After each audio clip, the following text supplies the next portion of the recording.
हरे कृष्णा, राधे राधे। आपका स्वागत है आपके अपने चैनल राधा कृष्ण लीला में। आप सभी श्रोताओं का दिन शुभ और मंगलमय हो, इसी मंगल कामना के साथ आज के अध्याय का शुभारंभ करती हूँ। कल आपने हमारे चैनल पर पौष मास का 5वां अध्याय सुना। आज आइए सुनते हैं आगे का अध्याय। नारद जी बोले, भगवान गोलोक में जाकर क्या करते हैं? हे पाप रहित मुझ श्रोता के ऊपर कृपया करके कहिए। श्री नारायण बोले, हे नारद, पाप रहित अधिक मास को लेकर भगवान विष्णु के गोलोक में जाने पर जो घटना हुई वह हम कहते हैं, सुनो। उस गोलोक के अंदर मणियों के खंभों से सुशोभित सुंदर पुरुषोत्तम के धाम को दूर से भगवान विष्णु देखते हैं। उस धाम के तेज से बंद हुए नेत्र वाले विष्णु धीरे धीरे नेत्र खोलकर और अधिक मास को अपने पीछे कर धीरे धीरे धाम की ओर जाते हैं। अधिमास के साथ भगवान के मंदिर के पास जाकर विष्णु अत्यंत प्रसन्न हुए और उठकर खड़े हुए। द्वारपाल से अभिनंदन। भगवान विष्णु पुरुषोत्तम भगवान की शोभा से आनंदित होकर धीरे धीरे मंदिर में गए और भीतर जाकर शीघ्र ही पुरुषोत्तम कृष्ण को नमस्कार करते हैं।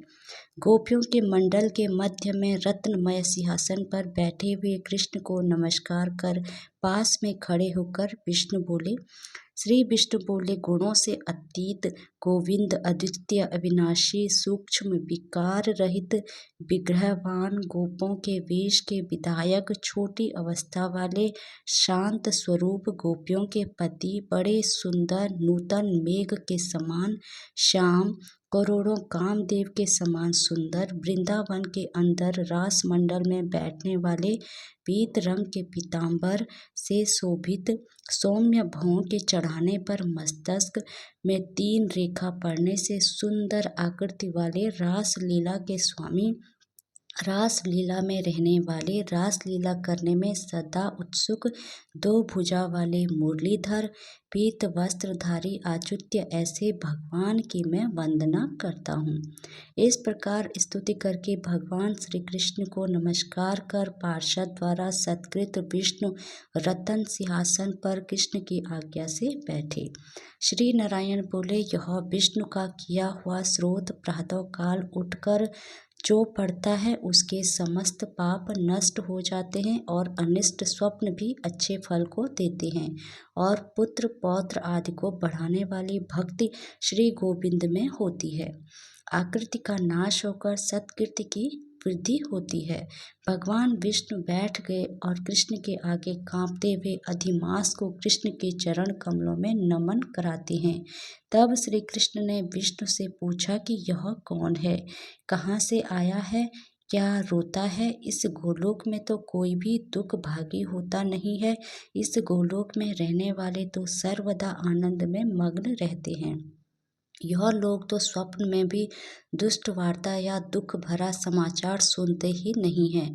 अंत हे विष्णु, यह क्यों कांपता है और आंखों से आंसू बहाता दुखित हमारे सम्मुख किस लिए खड़ा है? श्री नारायण बोले, नवीन मेघ के समान श्याम सुंदर गौलोक के नाथ का वचन सुन सिंहासन से उठकर महाविष्णु मल मास की संपूर्ण दुख गाथा कहते हुए बोले। श्री विष्णु बोले, हे वृंदावन की शोभा के नाथ, हे श्री कृष्ण, हे मुरलीधर, इस अधिमास के दुख को आपके सामने कहता हूँ, आप सुने। इसके दुखित होने के कारण ही स्वामी रहित अधिमास को लेकर मैं आपके पास आया हूँ। इसके उग्र दुख रूप अग्नि को आप शांत करें। यह अधिमास सूर्य की संक्रांति से रहित है, मलिन है, शुभ कर्म में सर्वदा वर्जित है। स्वामी रहित मास में स्नान आदि नहीं करना चाहिए, ऐसा कहकर वनस्पति आदि को इसका निरादर किया है। 12 मास कला क्षण अयन संवत्सर आदि से स्त्रियों ने अपने अपने स्वामी के गर्भ से इसका अत्यंत निरादर किया। इसी दुखा अग्नि से जला हुआ यह मरने के लिए तैयार हुआ। तब अन्य दयालु व्यक्तियों द्वारा प्रेरित होकर हे हर्षिकेश चरण चाहने की इच्छा से हमारे पास आया और कांपते कांपते घड़ी घड़ी रोते रोते अपना सब दुख जाल इसने कहा। इसका यह बड़ा भारी दुख आपके बिना टल नहीं सकता। था। अंत इस निरा आश्रय का हाथ पकड़कर आपकी शरण में लाया हूँ। दूसरों का दुख आप सहन नहीं कर सकते हैं, ऐसा वेद जानने वाले लोग कहते हैं। अंत एवं इस दुखित को कृपया करके सुख प्रदान कीजिए। हे जगतपते, आपके चरण कमलों में प्राप्त प्राणी शोक का भागी नहीं होता है, ऐसा वेद जानने वालों का कहना है। कैसे मिथ्या हो सकता है? मेरे ऊपर कृपया करके भी इसका दुख दूर करना आपका कर्तव्य है, क्योंकि सब काम छोड़कर इसको लेकर मैं आया हूँ। मेरा आना सफल कीजिए। बारंबार स्वामी के सामने कभी भी कोई विषय न कहना चाहिए। ऐसी नीति के जानने वाले बड़े बड़े पंडित सर्वदा कहा करते हैं। इस प्रकार अधिक मास का सब दुख भगवान कृष्ण से कहकर हरि कृष्ण के मुख कमल की ओर देखते हुए कृष्ण के पास ही हाथ जोड़कर खड़े हो गए। ऋषि लोग बोले, हे सूत जी, आप दाताओं में श्रेष्ठ हैं। आपकी दीर्घ आयु हो, जिससे हम लोग आपके मुख से भगवान की लीला के कथा रूप अमृत का पान करते रहे। हे सूत, गोलोकवासी भगवान कृष्ण ने विष्णु के प्रति फिर क्या कहा और क्या किया इत्यादि लोगों प्रकार विष्णु कृष्ण का स्वाद सब आप हम लोगों से कहिए।